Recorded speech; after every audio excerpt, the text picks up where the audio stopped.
Түркістан облысы полиция департаментінің қызметкерлерімен облыс аумағында есірткінің заңсыз айналымына қарсы күрес бағытында жүргізілген жұмыстардың нәтижесінде 6 айда 220 қылмыстық құқық бұзушылықтар анықталды.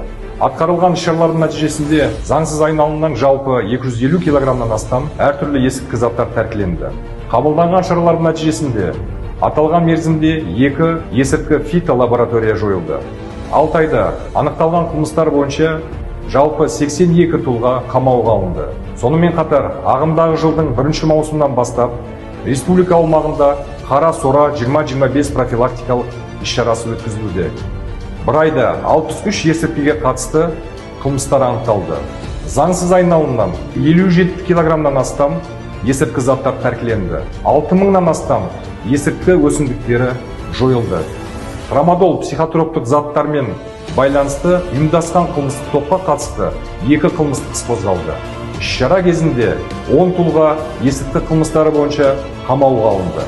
Құрметті облыс тұрғындары мен жастар, Түркістан облысы полиция департаменті есірткі қылмыстарын жасаған тұлғалар заң алдында қатаң жауапкершілікке тартылатыны туралы ескертемін.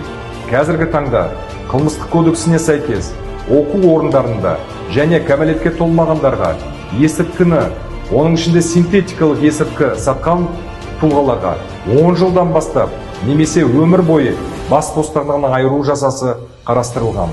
Осы орайда біздің алға қойған мақсаттарымыз заң мен тәртіп қағидасы. Бұл бағытта жұмыстар жалғастыратын боламыз.